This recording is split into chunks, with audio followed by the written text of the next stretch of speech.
você tem dúvidas e quer ouvir as respostas aqui no programa, mande-as para contato@vidaemfoco.com.br e acompanhe as próximas edições do programa. Fique agora com o quadro O Espiritismo Esclarece.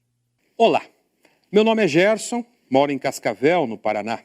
Não sou espírita, mas comecei a conhecer um pouco do espiritismo assistindo ao programa A Vida em Foco. Tenho gostado muito, tudo faz muito sentido. Parabéns a todos. Minha dúvida.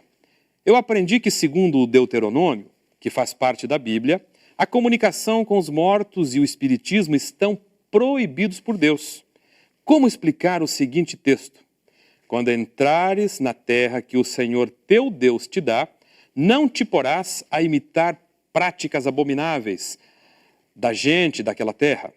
Não se ache no meio de ti quem faça passar pelo fogo seu filho ou sua filha, nem quem se dê à adivinhação, à astrologia, ao feiticismo, à magia, ao espiritismo, à adivinhação ou à invocação dos mortos, porque o Senhor, teu Deus, abomina aqueles que se dão a essas práticas. E é por causa dessas abominações que o Senhor, teu Deus, expulsa diante de ti nações. Serás inteiramente do Senhor, teu Deus. Antes de qualquer outra consideração, Gerson, nosso agradecimento em nome dos membros da equipe do programa Vida em Foco pela sua participação. Pensemos juntos. Primeiro, esta ordem não parte de Deus. É uma proibição do homem Moisés e deve ter um sentido, uma lógica. Precisamos compreender essa lógica. Segundo, a palavra espiritismo, que curiosamente está no texto do Deuteronômio, só entrou no dicionário francês perto do ano 1860, ou seja, 3.000 anos depois que o Deuteronômio foi escrito. Quem colocou a palavra num texto de 3.000 anos atrás? Muito estranho isso. Ampliemos nosso raciocínio agora.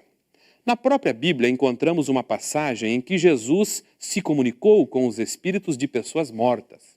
Vejamos no capítulo 17 do Evangelho de Mateus. 6 dias depois, tomou Jesus consigo a Pedro e aos irmãos Tiago e João e os levou em particular a um alto monte. E foi transfigurado diante deles. O seu rosto resplandecia como o sol e as suas vestes tornaram-se brancas como a luz. E eis que lhes apareceram Moisés e Elias, falando com ele. Elias e Moisés haviam morrido há séculos. Elias havia reencarnado na condição de João Batista ao tempo de Jesus, como revelam os evangelhos.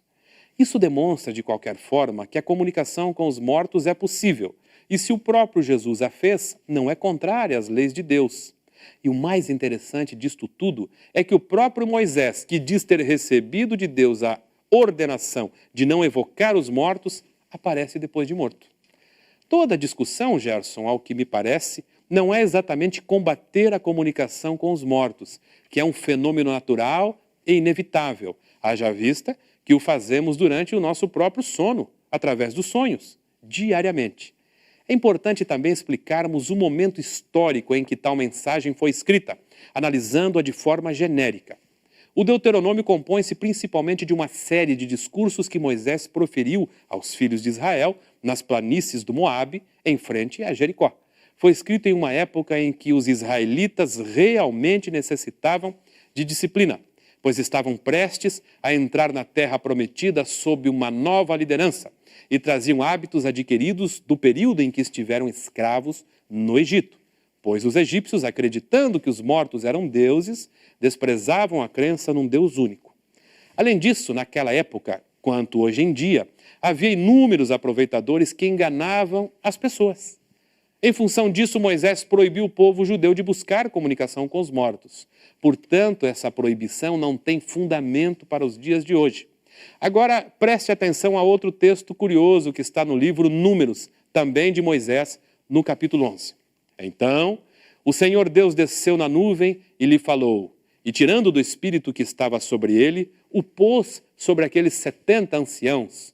E aconteceu que quando o espírito repousou sobre eles, profetizaram, mas depois nunca mais. Porém, no arraial ficaram 2 homens. O nome de um era Eudade e do outro Medade. E repousou sobre eles o Espírito e profetizaram no arraial. Então correu um moço e anunciou a Moisés e disse: Eudade e Medade profetizaram no arraial. E Josué, filho de Num, servidor de Moisés, um dos seus jovens escolhidos, respondeu e disse: Moisés, meu senhor, proíbe-lhe. Porém Moisés lhe disse: Tens tu ciúmes por mim? Quem dera que todo o povo do Senhor fosse profeta e que o Senhor pusesse o seu espírito sobre ele.